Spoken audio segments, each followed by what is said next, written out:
YouTube, what's good? It's Stormybman, and I am back. Welcome to the post-fight show with Stormybman, as we talk about today's excellent matches that were set up. We had boxing pretty much all day today, but with no further ado, we're going to jump right into things, man. This is an exciting evening. We had a wonderful night of boxing, a wonderful afternoon of boxing. I want to just say welcome to the show, the post-fight show. We're calling it, again, a Lions show. You know what I'm saying? So that's what it is, and we are here. I got my man Boxing Conversations with Reggie Owens here with me, who was calling the fights this evening, and we're going to talk about the fights. We're going to, engage with you guys in the chat. You're up a little later for this one, but that's okay, because we in this on a good note. And I want to say shout out to Derek Wiltz, who just subscribed to the channel, waiting for the wonderful content. So we are here. What's going on with you, Reggie, man? How you doing? Come on in, bro. Man, I'm doing good, man. I'm impressed. I'm happy with the result of this pay-per-view event. The Charlos did a great thing tonight. They put on a spectacular pay-per-view card. These dudes is pay-per-view ready.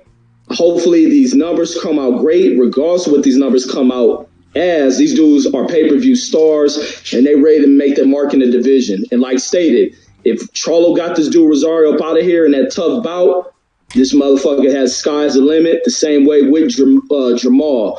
Excellent shit from these damn twins, man. Excellent. I'm proud of these dudes seeing this event. And guess what? Like we said, the coaches was going to be the X factor going into this event as well. But Charlo faced a very tough uphill battle against that damn Rosario kid.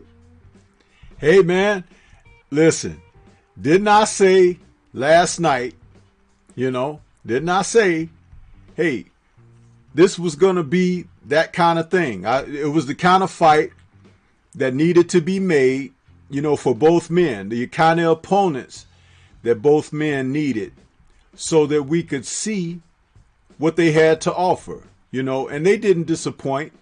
They were right on point, with what they did and their performances. They're twins. They have different personalities, but they also have their own way of doing things, and they both were successful.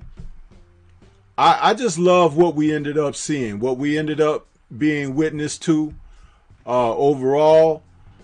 I can remind everybody out there that'll listen that, hey, there's a reason that Stormy B, man, is called the Sensei, okay? You might not like it, but I can gloat a little bit when I tell you that I kind of know a little bit of what I'm talking about when it comes down to these things. But it's okay, because people sometimes have to have something shown to them for them to get on board. And hey, I think people going to start to get on board with these brothers that are known as the Charlos, Jamal and Jamel Charlo. These guys are something else, man.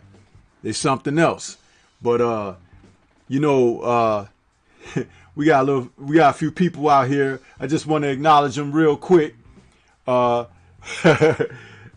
Tim was out there. He says, "Let's do this, Uncle Stormy." He said, "We were right on the money, man." He said, "This shit was beautiful boxing." Kenneth Johnson says, "Let's get it, Stormy." Ron Far Rock says, "Salute, brothers. Some good fights, but that was too long." Jeff, the producer, says, "Stormy, great fights tonight, man." Thrill Hill says, "Salute, Stormy. The Lions boxed beautifully." Iceberg Nerd says, "Salutations." Nitty G is out there. He says, "Salute, family. Hashtag LDBC." And Derek Bailey saying, "Salute, Stormy B, man." Dave the Real Thomas says, "Salute to the chat." Sir says, "Salute." And what else we got here? We got more people coming in. Kenneth Johnson is saluting Reggie and myself. And the Boxing Archives is out there. Says, "Stormy, did you put that air mattress out for hashtag banana split? Laugh out loud." Big Money is out there, says Jamel Charlo is #1 pound for pound. Listen to him now, Reggie. Listen to him talk that talk, Reggie. Corner Girl 66 says, salute Stormy B Man in the chat. Salute to you, sister. IGM Tim says, we've been telling them, Stormy. Yes, we have, IGM Tim. We've been telling them. And the Ah Fella says, greetings from the north side, family. Greetings to you. I am Legend Boxing says, Jamel Jab, shaking my damn head. Yeah, so let's kick right on into it, Reggie, with the last fight of the evening, and we can roll it and dial it back from there. The performance that everyone was worried about had everybody on edge. People talking about, oh no, man, it's a 50-50 fight and this and that. You know, come on, man. Let's talk about it. You were calling the fight. What were your thoughts as you saw the drama unfold? It was like what I had predicted. Like I said, this is the fight I worried about. And I knew that this dude had a very strong jab. He maintains height and reach very well, and he was walking down on Charlo. I didn't know if he hit Charlo with something that caused Charlo to start stepping back. In that first round, I had Rosario winning that round, and when I seen him get hit with the shot, I was wondering what he got hit with because I didn't see anything land cleanly, and I still don't think it should have been counted as a knockdown. Following that round, I wanted to see if he was hurt. When he got up, he got up from the round. He started to come forward at Charlo. So it appeared to me that he wasn't too much hurt by any of those punches. And when they show the replay, I see his right leg slipping from under him as he was hit on top of the head and backing up. And also forgot what was thrown after that punch. But I watched him the leg slip from under him. But in the moments of Charlo firing the punches, it counts as a knockdown. So I ended up flipping that as a 10-8 round. But it was a very good round by both fighters, but mainly by Banana in that first round. And then following that, I gave what's the name kind of running away with the fight, but I thought it was everything I thought it would be from Rosario. I was nervous watching that shit. Can't lie about it because I predicted this kid to come out here strong. He's a very strong kid. And like I said, right at the moment before Charlo hit him, I said Charlo's gonna have to throw one of these prayer shots, or with Charlo backing up, he can possibly walk Rosario into something. And he threw the shot, hit Rosario right on the temple. And I stated, where people say Rosario got a weak chin, I said his chin ain't weak. It's that temple area. Same spot he got hit by that damn Gallimore cat. He gets hit there, he goes weak. And watching that damn jab to the body, I don't know what the fuck caused that. I don't know if he the being hit or being hurt the way he was hurt, or was it just the impact of Charlo landing a solid punch? I've never seen nothing like that. So Charlo, hold on. Yeah, go ahead. Hold on, Reggie. Hold on. I'm gonna break that down for you right now. What that was, okay? Because a lot of people, when they see that, they're like, "Oh, what's going on here?" Or whatever. Is the guy having a seizure? Is he this or that or whatever? Let me tell you something. I mentioned this last night on the show, and I talked about it earlier when we were discussing this, and I talked about it on my video talking about these fights for Rosario, who won the belts from J-Rock. Remember, he went in as a underdog. I think it was 4-1, 5-1, something like that. He's underdog. He won the fight. He became the champion. He didn't take time and go and enjoy the victory and then come back and fight a couple of soft touches to have a title defense, to acclimate himself as a champ and things like this. He went right into a unification match, which some guys don't do, actually, for the very reasons that I'm pointing out here. He went right into a unification match against another world champion who was even more a world champion than J-Rock, because now Mel was a two-time world champion and had defeated the man who defeated him for the belt, even though he didn't feel he lost the first go round. And he had to wait a year instead of a 6 to 8 month wait for a rematch because this guy put the fight off, citing reasons of foot injury or whatever. So Mel got his belt back, got his title back, became two-time champion, and had always been thought of as one of the best at the weight class. So Rosario was going into this fight tonight with a tremendous amount of pressure on himself. He's got 2 belts, okay? It isn't like he cleaned them up like one at a time. He won them in one swoop against a guy that really, maybe shouldn't have been carrying him. This is just be honest, because of the way he gave him up. But that's not Banana's fault, right? But he goes into this fight, butterflies, nerves, okay? Tremendous weight on his shoulder. Yes, he was poker faced. He didn't put it on and let you know that was going on with him. But I guarantee you, he was as tight as a drum. So going into this situation like that, which is why when he got clipped good and solid, not that he has the greatest chin to begin with, but all of that comes to pass. And don't forget that he was dropped that one time before the end of the round where he was really, really hurt. And he wobbled back to the corner. They rinsed him down and everything and pushed him on back out there. But did he really recover from that? So he's now got even more nerves and bundles within himself, because he's got to deal with this now. And this is the first time. Yes, he's been stopped before, but not as the champ, not in a unification match, not with all the marbles and everything on the line. There was so much to take in. And he was trying to be there. He was trying to be that man.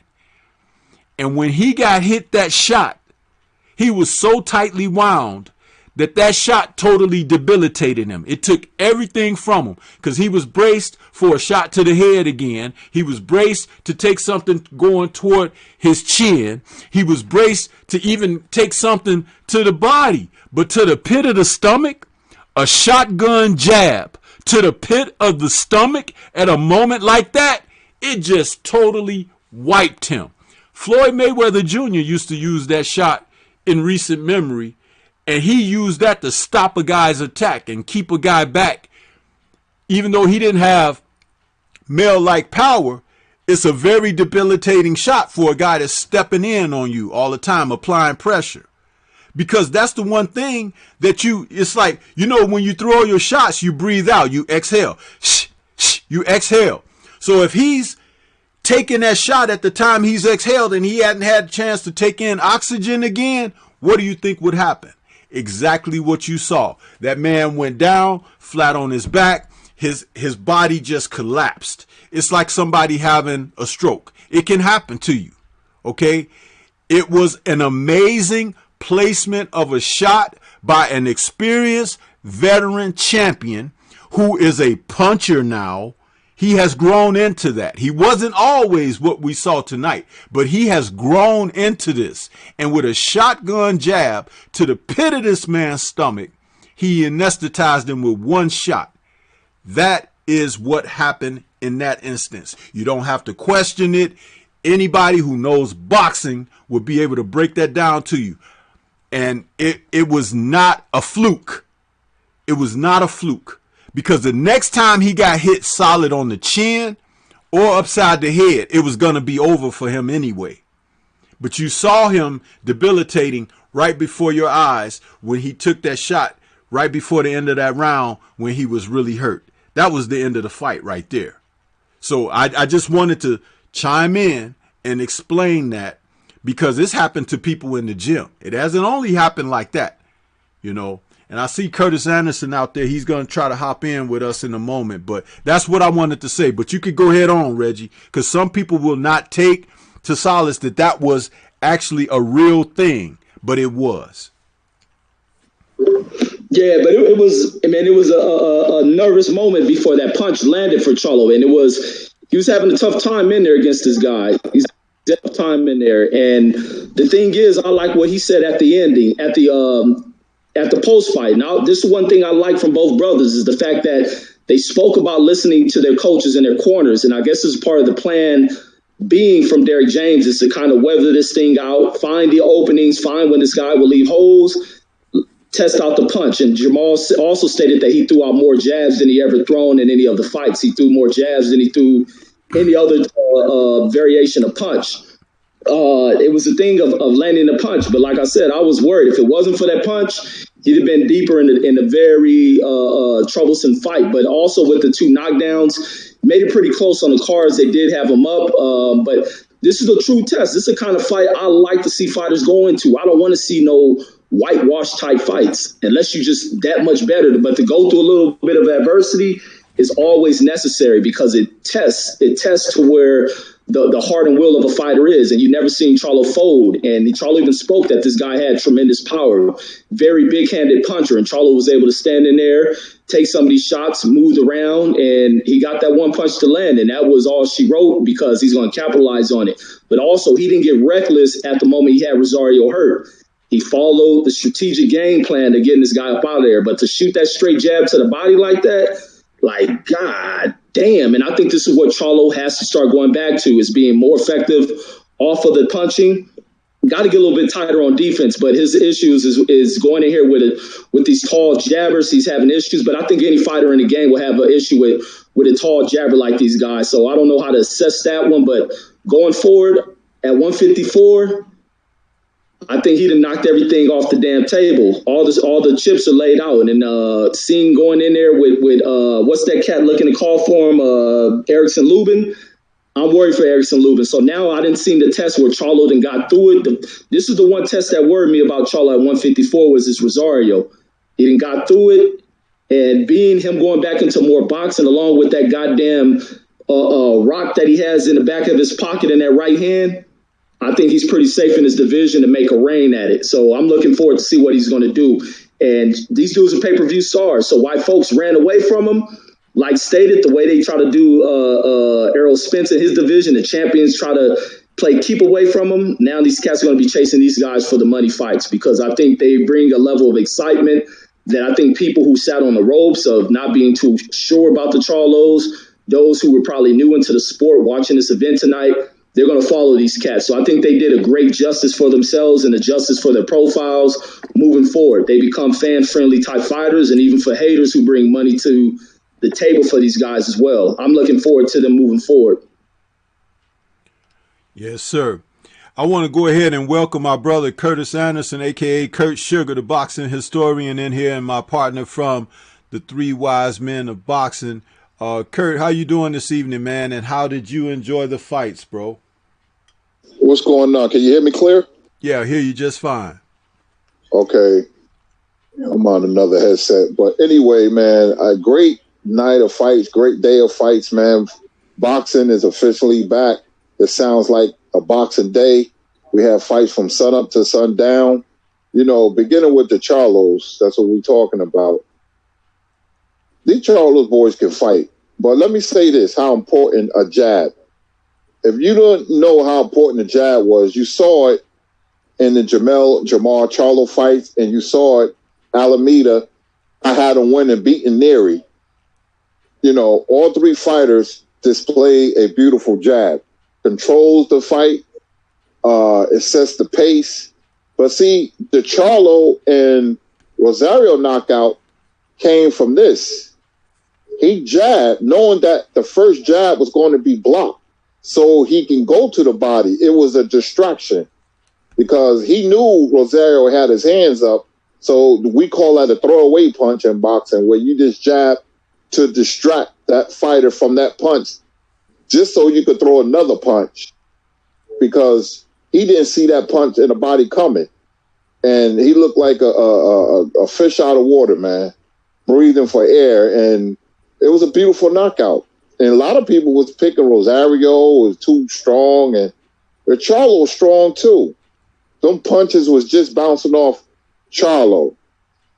But the reason that Charlo was backing up, he was trying to run Rosario into something. That's boxing IQ. Because he knew before the fight that, you know, his aggression would be his downfall.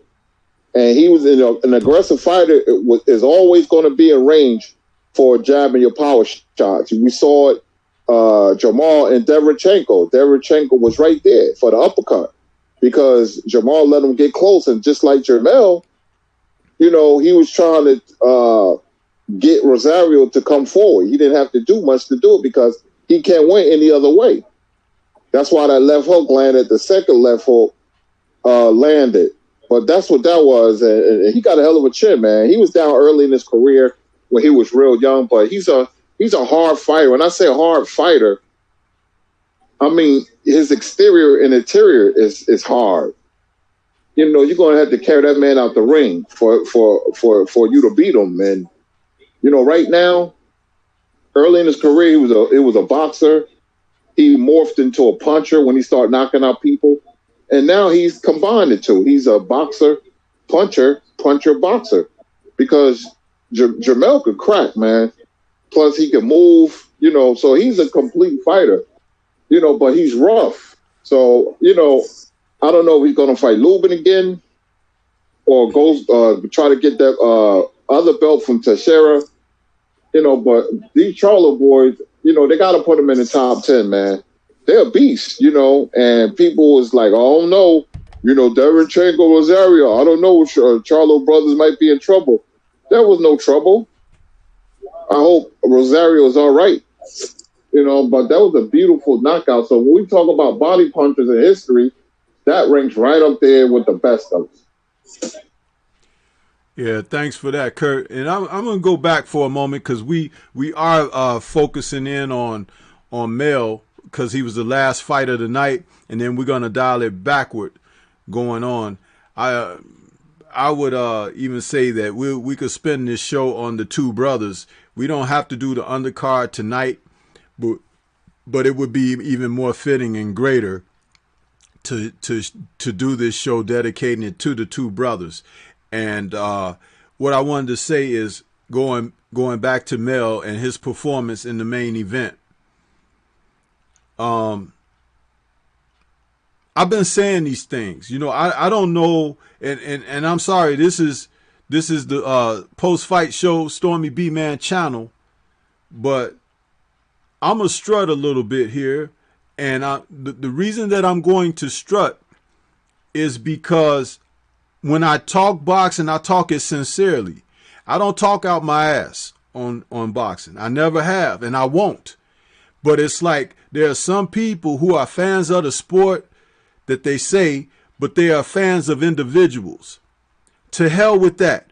If you let that go, that mindset, you'll learn what boxing is really about. You don't have to be a boxer. You don't have to be a coach. You don't have to be a best friend of a boxer or have them in your phone and all of that. Okay, but you embrace the sport and learn what the sport is really about. Because when we talk these X's and O's, we can always say things that are unpopular. You know why?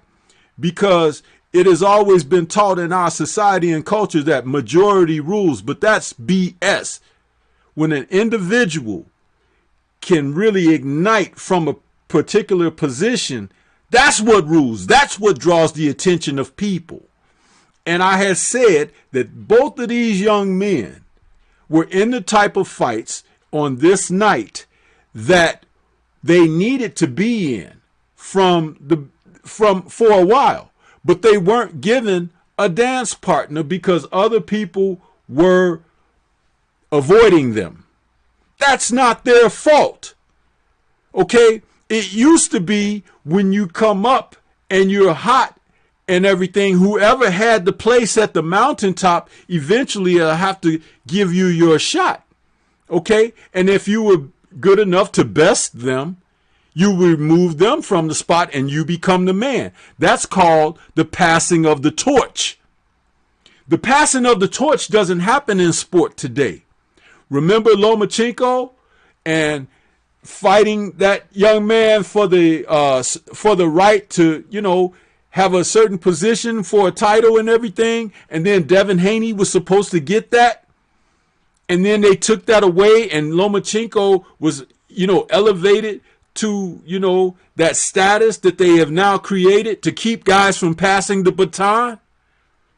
And then they award something to Devin Haney, but he doesn't get the coronation. He doesn't get the chance to win it in the ring and the accolades and the acknowledgement that comes from your accomplishments. So when you don't hold people accountable for what's happening in the sport, this is what transpires. But these two men were good for a very long time. They were at the same weight class for a long time. Okay? And you're just now seeing this man get the belts that possibly he should have collected maybe 2 years ago.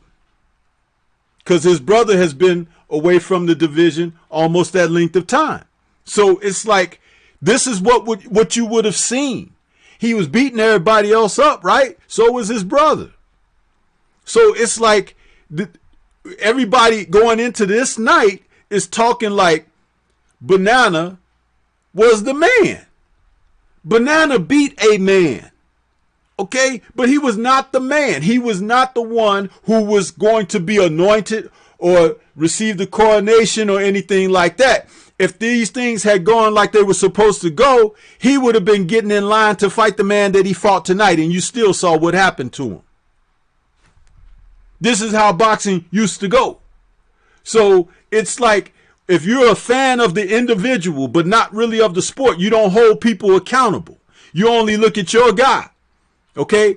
And then if you find a guy that you have something against or whatever, or if he's possibly going to be in line to fight who you really like or whatever, then it becomes this thing of like, oh, this a trap fight, and oh, this, I don't know, this is going to be a tough fight. Boxing is tough. As soon as you get inside that ring apron and somebody's trying to go upside your head, guess what? That's pretty damn tough. Huh? Because I can think of a million ways to make a better living that ain't as dangerous as somebody trying to take your head off. So stop saying that this is a tough fight, but another fight wasn't.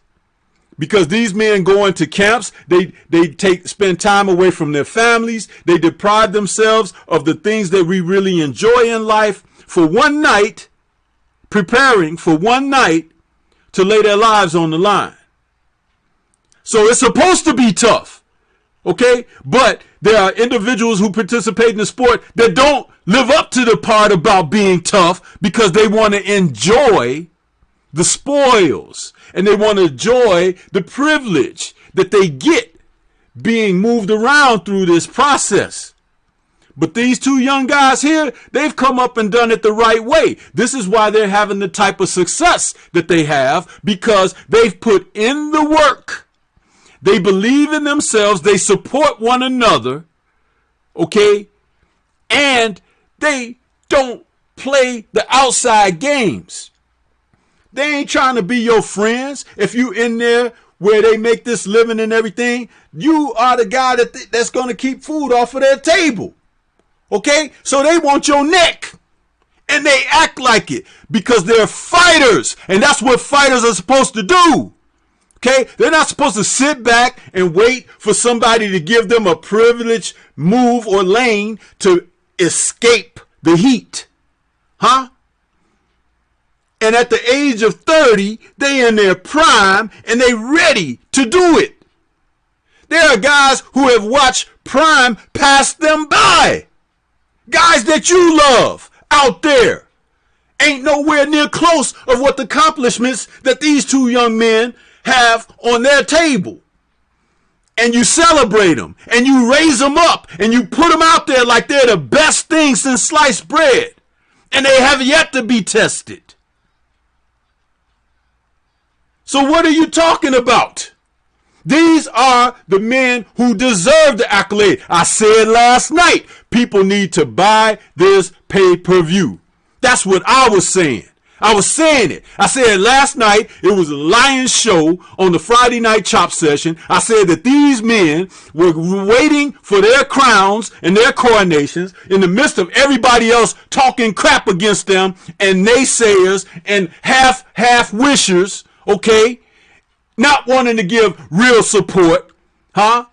Because they're worried. They're worried, huh? These guys are battle tested. And they take the experience of what happened tonight and put that in the toolbox and be ready for the next one.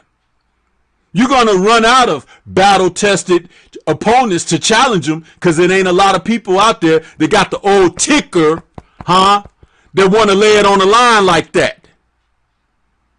This guy that got beat tonight wasn't supposed to be a champion, but he became a champion because someone else who wasn't a real champion had a belt to hand over to him, and someone else that he beat didn't need a belt and ain't fought since, really. So look at what you're seeing out here in the sport of boxing. There's a reason why, like I said, I want to strike, because I will put it down like it is. I don't care who don't like it. I don't care who disagree. I have a track record as well. Just listen sometimes. Listen, and you can learn something. But like today, students in classes, you can bring your cell phones and laptops and tablets and everything. And what you gonna learn in class when you got everything like that? And you got an instructor up there you ain't even paying attention to. I'm gonna tell it like it is. And I don't give a damn. This is my channel, my platform. You want to come here, that's fine. But you're going to hear the real deal. I ain't going to kiss nobody's shoes because I'm telling you like it is. This is real boxing talk over here. It ain't what I think and figure. I've seen some things. And I thank God that I've seen them. And hopefully I'll see a few more. But one thing I saw tonight was somebody earn the merits of their labors in a big fight on pay-per-view, which was totally deserving.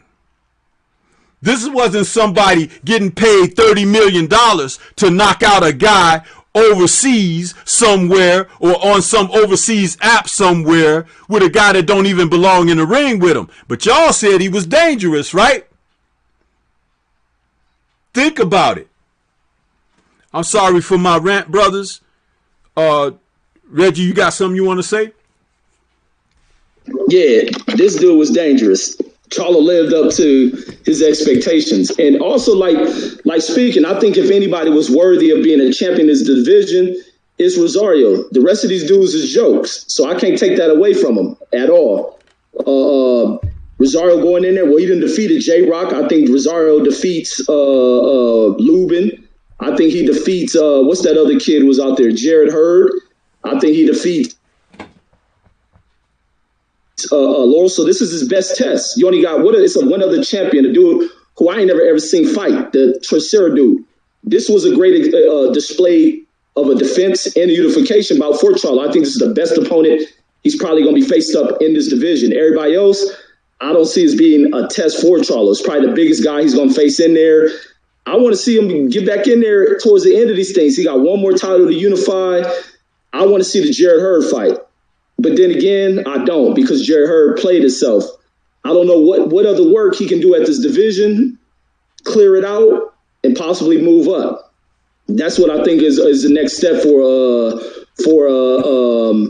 Jamel Charlo, is to move up. Him and his brother go campaign at the 160 division, make a run for there, but avoid fighting each other to unifying titles. Just clean it up. Let it be a Charlo thing.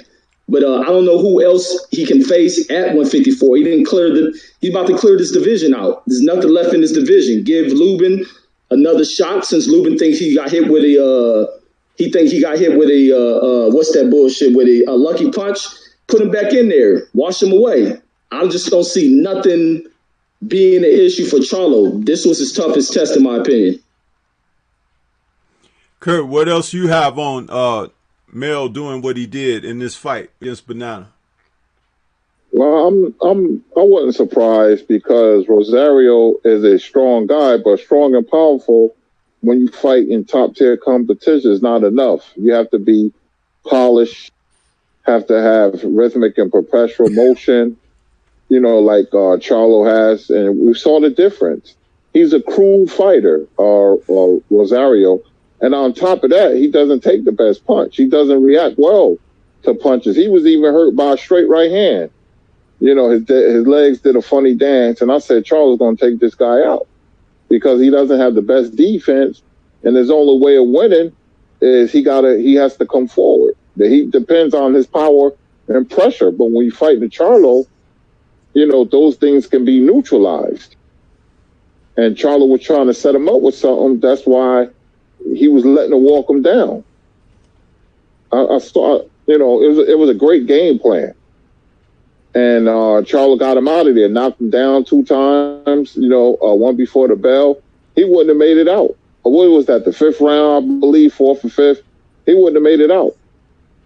And same with Deverenchenko. So they got hurt at the end of the rounds. It's just dumb luck, but unfortunate. But, the Charlos did their thing tonight, man. These guys can fight. But I want to say the commentators were biased, if you get what I'm saying.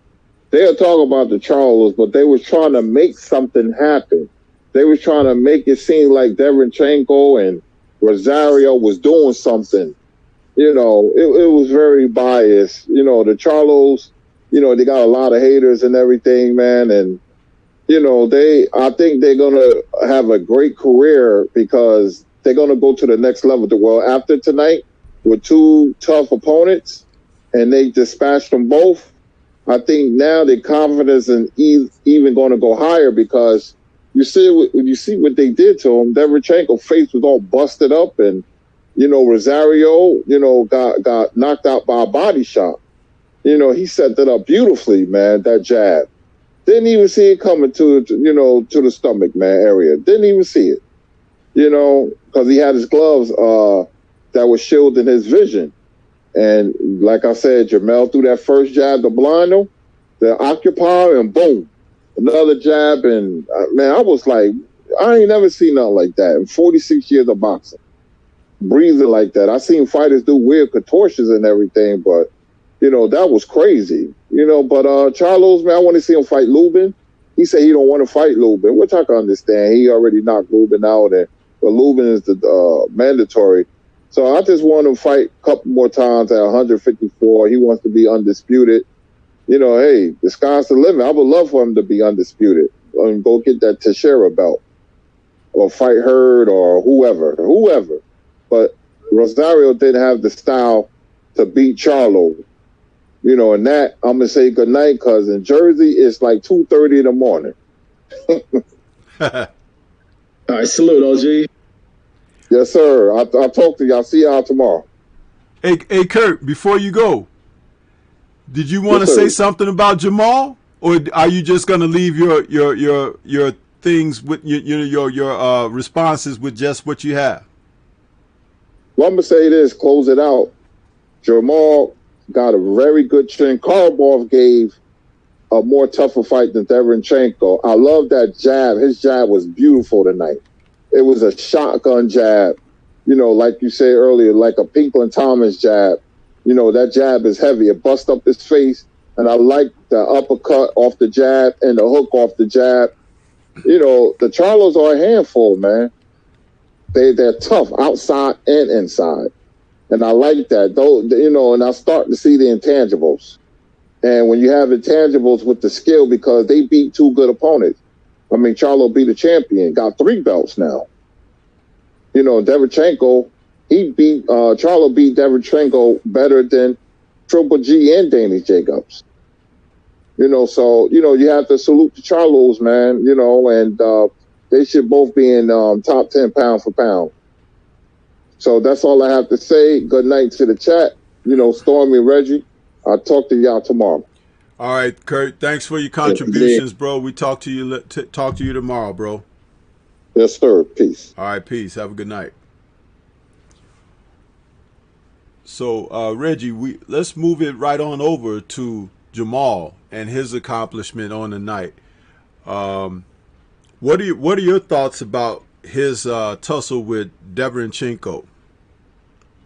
By the way, great call on the fights tonight. Oh, man, yes, indeed. I appreciate that, OG. I appreciate that. Man, Jamal really showcased great level of skills, and we expect that. And like he highlighted once again, with his coach pulling him in, keeping him locked in and in control of the way he fought this fight based off the game plan. Because he was in here against a tough dude. I view Deverenchenko as the Sean Porter of this damn division. He's going to give anybody in this division tough work. I don't care who is at 160. You got to battle yourself through to fighting this dude, Deverenchenko. You're not going to knock him out. But Charlo hurt him very bad in this fight. But this is a battle-tested goddamn fighter in Deverenchenko. And he should be a champion. And I think this should have been a unification bout because I think he should have had the belt. Wait, does Triple G hold the belt? I think Triple G is a champion. But if Triple G held the belt, Deverenchenko should have had it. And this should have been a unification bout. But going on from that, Charlo busted this guy up, had both eyes closed, but even in that situation, to show how tough this damn dude is. I don't know how he had to even be able to. You probably can barely look through the little small circular part of your damn eye to see through how closed his eyes was, and this guy kept battling his way through. He took some heavy punches from Charlo. He did good work on Charlo. He started to have Charlo to dig deep because there was moments to where Charlo started to fade in his fight as well, based on the pressure of Derevyanchenko. Derevyanchenko had great balance in his fight, good foot movement. He was able to roll up under shots, dip up under shots, and make Charlo avoid and miss a couple of these shots. He did a great job as well, but Charlo still maintained his composure, boxed well, establishing the jab, and he clearly separated his performance versus Derevyanchenko versus all the other guys that Derevyanchenko's been in there with. And that right there kind of puts a lot of these guys who avoided him kind of in a worrying position whether or not to face Charlo.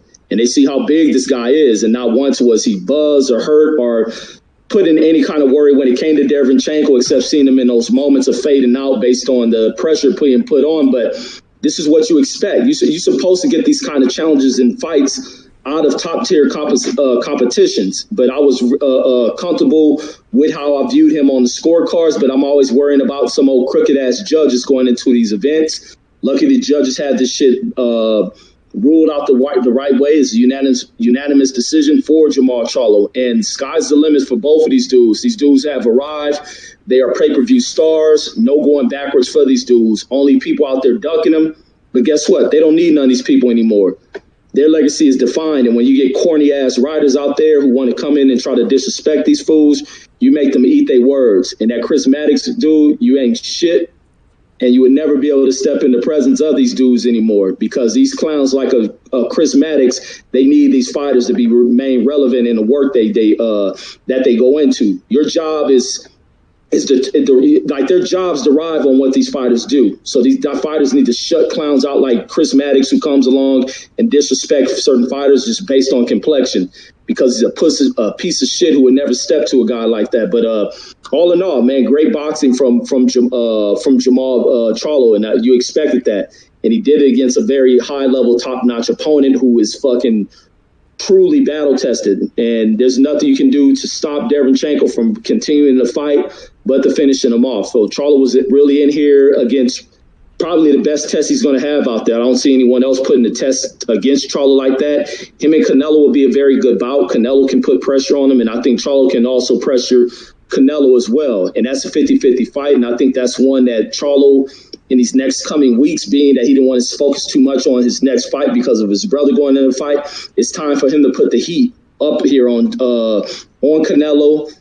He can bypass Triple G's and nobody, but putting the pressure on Canelo. Hopefully he gets Andrade to talk shit. I want to see if Andrade's going to speak up some words after seeing this fight, and I guarantee he's going to be quiet as a church mouse. But like I said, the Charlos have arrived. They have passed their two toughest tests for the division, and I don't see anyone else challenging them. I don't see nobody below moving up, coming out of anywhere to shock the system with these dudes. Nothing's going to stop these guys. The guys are too focused, too disciplined inside that ring. They trip out a lot emotionally, but when it comes to being locked in on what true boxing is, these guys express that through and through. Inside the ring, outside the ring, always in great physical conditioning, not in trouble outside the ring, like stated from the Friday night chop session. These guys live the true essence of what a fighter is. They ain't in here to make friends with anybody. You say some shit with them, they on your head, and that's the way it should be. But that's all I got on there. My comments on Jermall Charlo's fight with Sergey Derevyanchenko are as this. Jermall Charlo has been showing us that he has what it takes to be the next best middleweight champion. Again, as I stated when I was talking about both brothers earlier, that men have avoided them and vacated weight classes and moved away and been elevated to other statuses, so they didn't have to challenge him, and so he didn't have a coronation himself. This fight tonight was going in the opponent in Deverenchenko was someone who had earned the right to be in there with him, just like Jamal earned to be where he is. It's just unfortunate that Deverenchenko didn't get the victory over Triple G that he deserved, because he beat the crap out of Triple G. However, that being said, going into this fight, what he had was the experience of his amateur background as well as his professional background. He had a quality cornerman in his coach.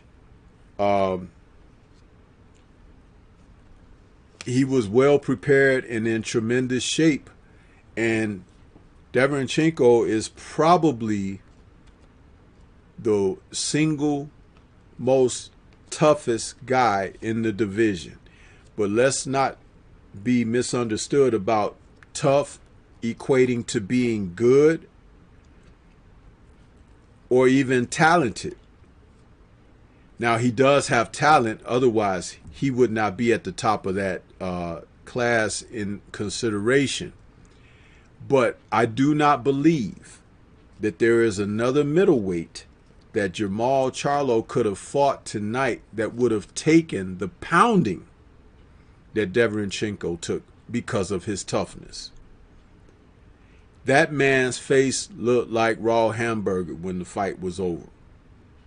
And he had a look of resignation during the fight because he knew, Deverenchenko, he knew that it was going to require a certain type of effort of himself to get in close to Jamal, to try to do any damage to Jamal. And he showed tremendous heart in that alone. He got beat up tonight. And Jamal, being in there with a guy who's tough, didn't realize that there are men tough enough to take a beating from bell to bell. He even, when the final bell ended for the fight, he went over to Deverenchenko's corner. And what's Deverenchenko's coach name, Reggie? Rozier. Was Rozier, yeah. He went over there and said, man, this is a tough SOB right here. You know, he gave him his props because he knew what kind of punishment he put out on the guy. And that's really not natural. You don't run into a lot of guys like that. You know, you might, as a champion, a world champion, you may face a couple. You may face one before you become champ, and you may face one after you become champ. But that's not the norm. And that's why it's unfortunate that fighters like Deverenchenko do not get awarded the victories that they earned and deserve. Triple G should have had a loss behind his fight. And that man should have come into this fight with the belt, you know, as you stated. Now, all of that being said, Jamal Charlo can box. He can punch. He could take a punch. He has tremendous conditioning. And on this night, he was given the opportunity to show these things to people who felt like he may be challenged in a manner of which they hadn't seen before. Even though I don't think that that was the case, we did see him rise to the challenge. We saw him persevere and break through and get to a level of where he now should be considered the man to beat, championship or not. But he's in his prime and he's willing to take on challenges. This is what you would like to see from champions. And for all of those people who are kind of meandering around the sport and dancing around and don't want to face those type of challenges, you know, you really should turn your head and frown or turn your back on them, because that disgraces the sport. This man should have been coronated as a champion long time ago. And he had several men avoid him. You had Triple G avoid him. Danny Jacobs avoided him. You had Canelo Alvarez avoid him. Billy Joe Saunders avoid him. But all of these men seem to talk a good game of conversation during this social media era. But these men have more than enough of respectability to get in there with him and to share the ring to see who's better.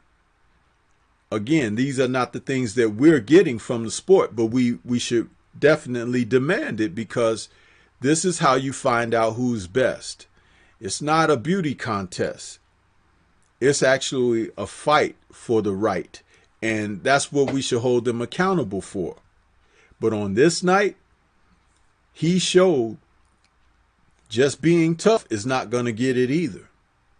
Having some ability, having a heart, that's not going to be enough. You're going to have some skills. You're going to have the ability to endure and absorb, and to be able to execute and have an output. But will it be enough for what he brings? That shotgun of a jab that he has, that's what busted this man up alone. He hit him a few times on the chin and buckled him. You know what I'm saying? But it was like the value behind how he fought and how he listened to his corner. Shout out to Ronnie Shields with another champion out here that's doing it, man. I love that. He is a very underrated trainer. He knows exactly what he's doing, and he had his man ready. But Jamal is the present champion, and he needs to be respected as such. For all these other people want to give, some kind of acclaim to and talk about and all of that stuff, man, forget about that. You have to put it behind those who roll up their sleeves and get the job done. And on this night, you saw him do it. He didn't hardly have a mark on his face. There was a little swelling over his eyebrow. I think it was his left eyebrow from a few shots. But that means that even though he takes a solid shot, he wasn't getting hit, real clean where it would mark him up and everything. So his defense is not bad, But it's just nice to see that both men came out flying colors. They both won in very good ways. In Maul's case, the way his victory over Derevyanchenko, he bested him. You understand? It's like the man wasn't close and he got beaten up. As far as Mel won in such a spectacular manner, it's supposed to shut the critics up. There will be always critics. But that type of victory, if you're smart, you keep your mouth shut, can't say something good or nice, don't say nothing at all. Because he closed the show himself. He closed it. Slammed the door shut. And that's respect. Because he did it in the ring. He didn't have no judges steal something for him. He didn't have somebody just give something controversial or a referee intervene and all of that stuff. He took care of it himself. Much respect for that. And I believe that the two brothers understand that might be the benchmark for their careers, that they become their own judges on the merits of what they do in the ring, because they do have opposition against who they are and how they represent. But I stand strong with them, because this is what I like from the sport of boxing. This is what I like. The two ways and manner of which they achieved their victories tonight stand out big time in my eyes. Because, again, you remove any doubt. Okay? You take you take your path into your own hands. And that's what they did. And there's much respect behind that. And shout out to Derek James for what he's done with Male Charlo, and I'll tell you something. He may be working with a guy that hasn't really achieved his best yet. And that's a scary thing to think about, that it's like, man, is he really at his best yet? But I'll be waiting to see him the next time out, I'm telling you. Because now, being a unified champion with 3 belts, he will be a person that is going to be hard to beat, because he know how hard it was to get there.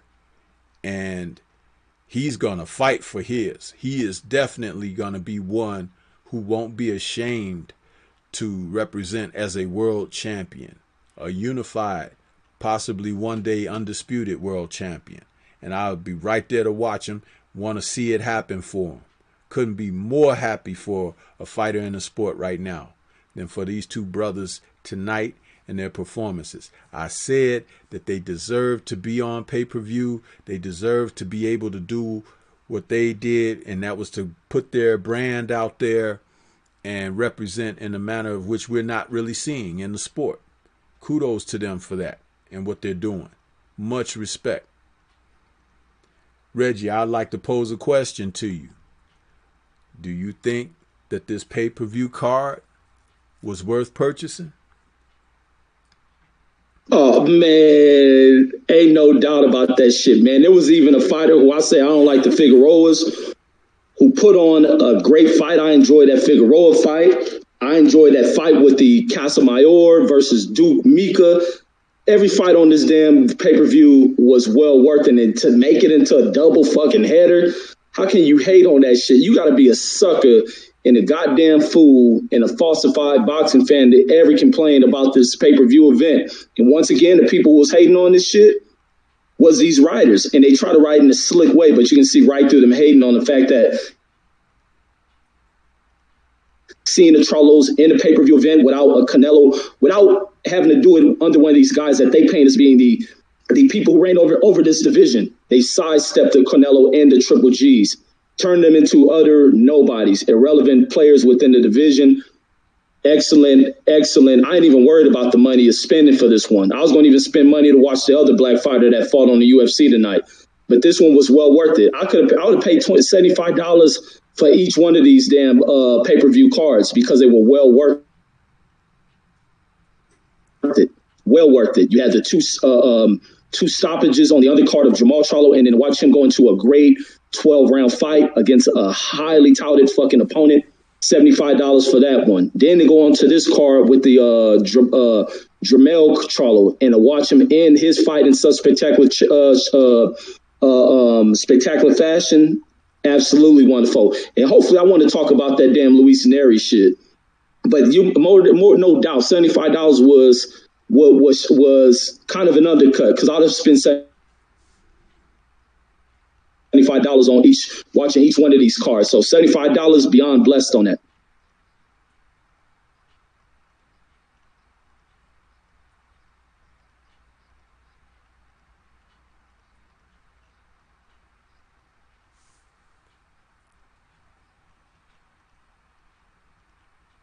You still there, OG? Yeah. I was just contemplating. Did you want to get into some of the other cards, or do you want to come back and do a second show where we can talk about the other fights? I want to talk about the other stuff too. You want to talk? Okay. Well, let's go on into it, because we got the brothers out of the way, and their performances, man, really stood out, bro. They stood out. Let's go back to earlier in the evening on the undercard. We had before Mel's main event, earlier in the first half of the broadcast, we had a WBO bantamweight fight between John Riel Casimiro and Duke Mika, and that was a fight that featured Casimiro, who's from the Philippines, and it's supposed to be another one of those vaunted punchers at the weight class, bantamweight, and a possible future candidate for Monster Inoue.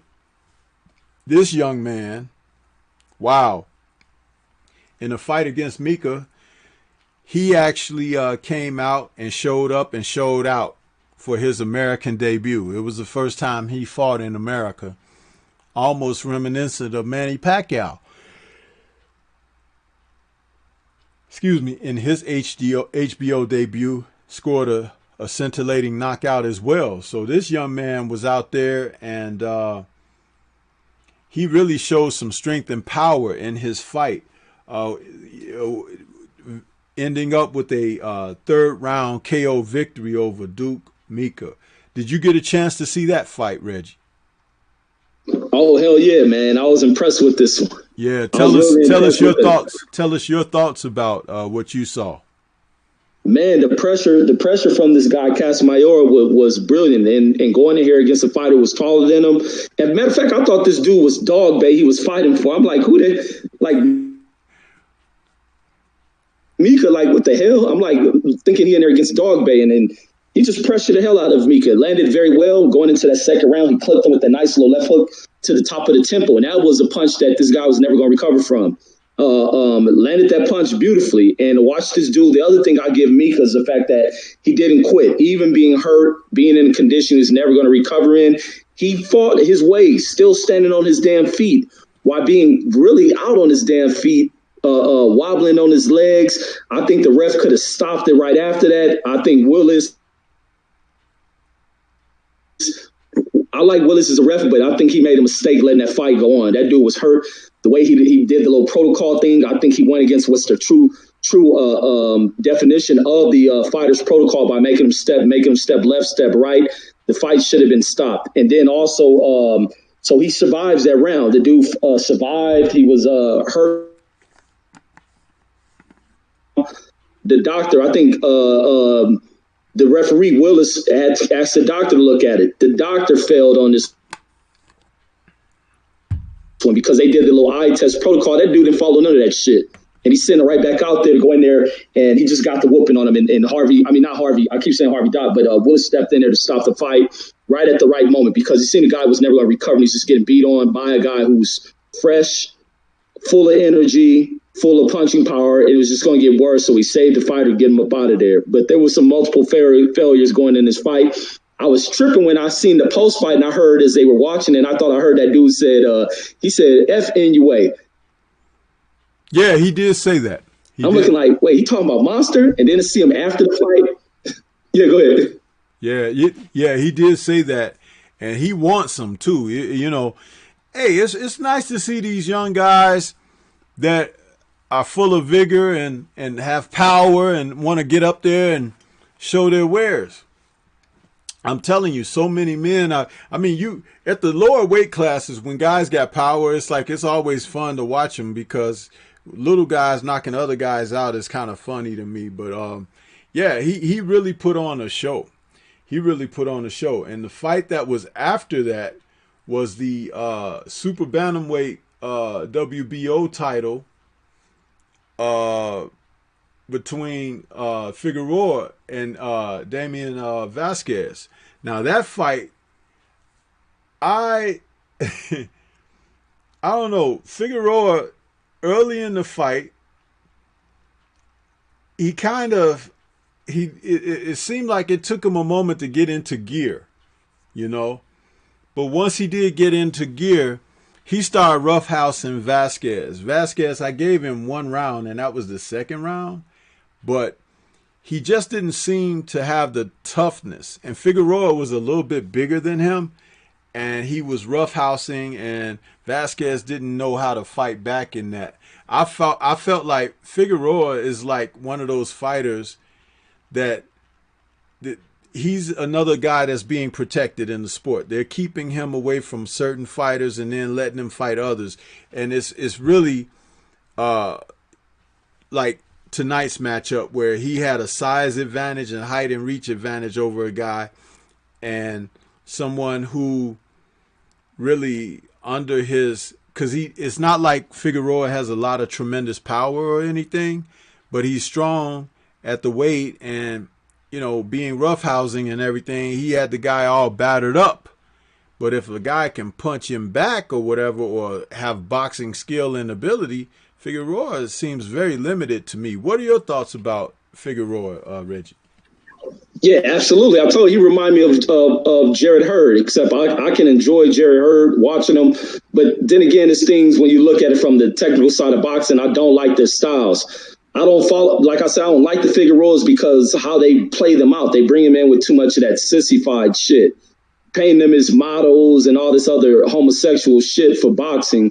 I don't like you said, they are protected. And early in this fight, I had that dude Vasquez winning the first 2 rounds easy off of a jab, because this dude, being taller than most opponents at that weight, he doesn't box well with them. He has no outside game. He has to fall in on the inside and just try to outwill and outmuscle opponents. I mean, he's a very durable fighter, and that's just his thing. And he began to wear on this dude Vasquez. Vasquez was trying to maintain outside reach to be able to effectively get that jab off. And they only looked good in the first 2 rounds. And then that's when the third, it just went downhill. Figueroa was just able to close on the inside and just maul this dude. And you just watch this guy slowly start to break. Then the eyes start to puff up.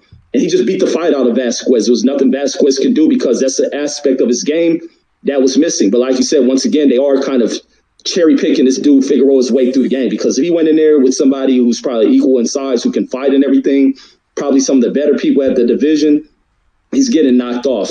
No doubt about it. But that's all I got on that one. It was a fun fight. I enjoyed it though. Yeah. And then, we had the main event of Maul after that. But going into the second event of the evening, there was a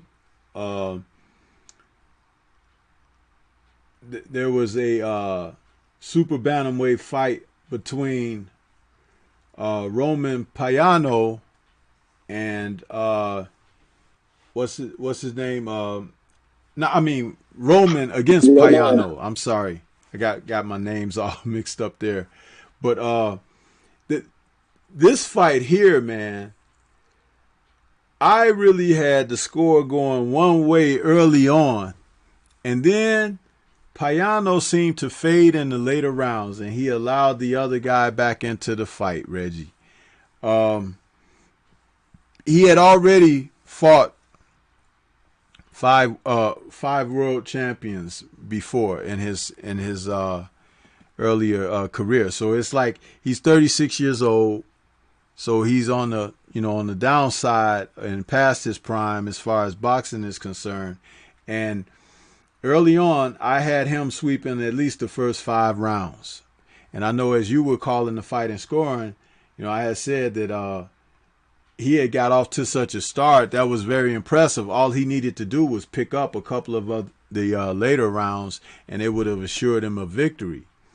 But there was controversy in the final round, right at the bell, where he got dropped just before the bell. I mean, he literally got hit, and the bell went ding, and he hit the floor. So the ref didn't have to count or anything, just helped him up off the floor. But it was like, wait a minute.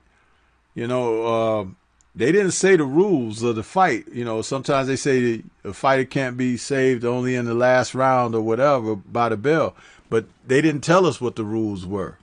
So we didn't know. But I scored it a knockdown because he got hit and went down, and the bell went ding while he was on the canvas. So it's like, my final score on that was 116 to 112 for Roman, who had come back in the fight, especially from rounds, I want to say starting with round 8, he began to pick up steam and put rounds together. And it looked like Payano was fading more and more. What were your thoughts of this fight? Man, I thought, like you said, Payano started out good. Man, he was putting a boxing lesson on this dude. And I thought his veteran experience was creating frustrations for the younger fighter, Roman. He was giving good angles. He was making Roman miss a ton of shots and paying for it, getting them lefts down to the body. His movement was perfect. He was escaping when he'd be against those ropes, pivoting up out of there, making Roman pay for it and hitting off on Roman. His movement was great. And Roman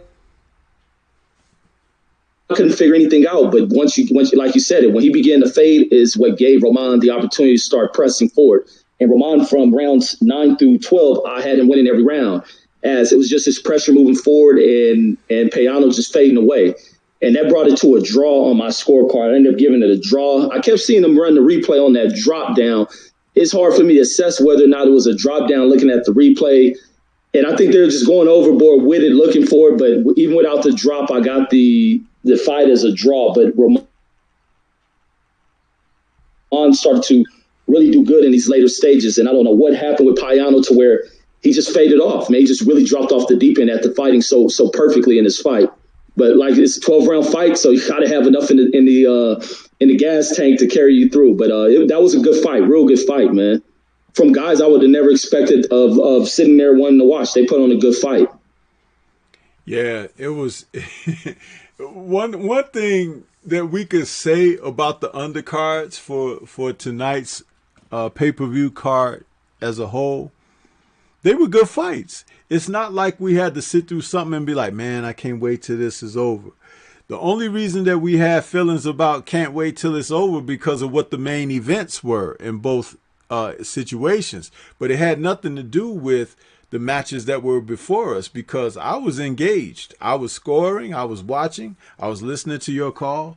And I just felt like that we were being really blessed with decent undercard fights, you know.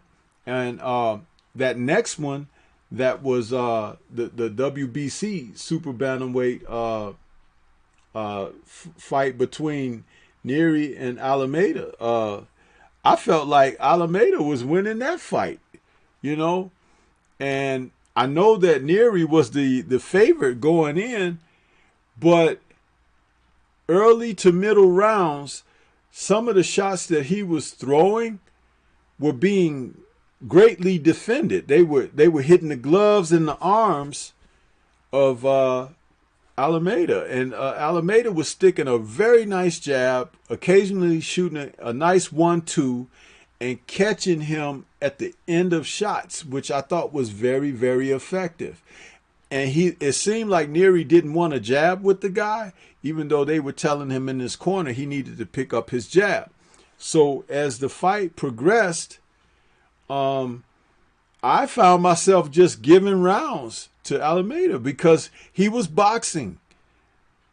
But one of the judges had it really wide, like 118 to 110. My scorecard was kind of similar to that, really, for Alameda. But it's like, I can understand where people could give close rounds and swing them. But even when the rounds were close to me, I was looking at his boxing and his rhythm, and he seemed to be the more comfortable guy. Even though Nery was the favorite guy going in, or proposed favorite, he never seemed comfortable. And some of his shots that he was throwing, it was like he was hoping something could happen, but he was being totally defended. And I just felt like, wow, a draw would have been okay, or a closer scorecard, but the scorecards were quite lopsided for Nery, and I didn't like that at all. But I didn't complain because we had that main event coming up. But what were your thoughts on that particular fight? Man, I'm glad we covered this one, because I'm more familiar with Nery. I like up to the other dirty scandals of these sanctioning bodies, giving it to fighters they favor. Luis Nery is one of the fighters that caused the WBC to go about that little favoritism shit when it comes to people felling for clenbuterol. He's one of these other fighters that failed on the clenbuterol stuff along with Canelo. He's also a fighter who done missed weight multiple times. In his last fight, I think he missed weight by like 5 or 8 pounds. One of those, he's way off the scales when it came into his last fight. That's why you don't see him when you look at his box rec. So therefore, that should have disqualified him being in position to even challenge for a goddamn shot at the title. Now, going into this fight, I didn't know nothing about Alameda, who ended up impressing the hell out of me. His jab was effective as hell, and his jab kept Luis Neri at bay. Luis Neri, who's a very dynamic fighter, had all the trouble in the world trying to adjust to this dude's jab. This guy landed well on Luis Neri, just using the jab, man. The jab can take you so goddamn far. And Luis Neri didn't want to spend too much time trying to figure out how to jab with him. So he went in there to try to pressure in to get on the inside. And what happened? This dude closed down shop, man. He had them defenses everywhere. He couldn't penetrate nowhere on Luis Neri. Luis Neri was very ineffective in his fight. He had his moments. I gave him rounds that he was winning, but looking at the fight, I think I had this fight as a draw. This fight ended up pulling in as a draw on my scorecards. Even going to Alameda, being that some rounds were very close as well, so they could have flipped either way. But those same close rounds were rounds I gave over to Luis Neri, so it could have flipped anyway, and even went over there to Alameda. But I was really impressed with Alameda, knowing what kind of fighter he was in there with. Being a Luis Neri's, he was swelling Luis Neri's up off of a jab, starting to puff the eye up, catching Luis Neri's, falling in forward, hitting him with solid uppercuts, causing Luis Neri's corner, which is Canelo's coach, to be very worried about what he was doing in there and what he needed to clean up on. But all in all, I was impressed with this guy, Alameda. I mean, Neri shows that he never gives up as well, but he did not deserve an opportunity to becoming a champion again. That is the bullshit with the sanctioning bodies just delivering these belts to whoever they favored. And Luis Neri is one of these dudes that the WBC favors like a motherfucker. But that's all I got. Yeah, it's understood too, man. This is what they've done, creating this mess. But as long as we got fighters like the Charlo brothers out there to take care of business, hey, it's going to be all right. But this was a wonderful night of boxing, man. We talked about it last night that everybody should order this and, you know, get out there and support these brothers for what they were doing. You know, I'm proud to say that I chipped in my you know, I did my part. And I'm glad that they were successful. The event was successful. Excuse me. They put on a show. And I couldn't be more happy about the results of their victories, man. Go ahead and give us some final thoughts and words there, Reggie, because it's very late for us now, and we have people, they're falling off because it's late. So it's like, let's go ahead and get ready to close it out. It was a great night of boxing. We had a great show, great post-fight show, and hey, man, the Charlos are here, man. They are on the scene. It's not that they have arrived. They've been arrived a while back, but they are on the scene, and they are not easy to deal with. Man, absolutely, man. They are here, man, and they are pay-per-view stars on top of that. But, man, great call, man. Great post-fight, man. Enjoyed it with the chat. Thank you guys for coming through. Smack that like button as well while you're in here, and we'll catch you guys on the next one, man. And y'all keep tuning in to the great shit that the OG is dropping out, man. Great shit, OG. Great platform. Y'all subscribe. Keep hitting that like button. But that's all I got, man. Yes, sir. And I appreciate you, man. Appreciate your collaborations with me and making these post-fight shows. And we give the people what they want to hear because they were in here tonight. We had 50 people in here tonight. Good stuff, man. And it's like I said, it's just done got late on us. We probably would have had a few more if it was a little earlier. But yeah, it was a great post-fight show, great pay-per-view show. We did this, man, tonight. And shout out to the Charlo brothers. I hope that somebody could share. Somebody out there might know the Charlos and know their channels and stuff like that because they got the Lions show on there on YouTube or whatever. Share the Stormybman Friday Night Chop Session show from last night that we did on behalf of them, and then share this post-fight show where we said, we told you what happened, you know. So, but yeah, for my co-host on here, Boxing Conversations with Reggie Owens, and salute to Kurt Sugar, who also joined us a little earlier in the show. we're going to get on out of here and let people get some sleep. And we'll catch you guys on the next one. And peace to everybody. Enjoy the rest of your weekend. And be safe. Peace.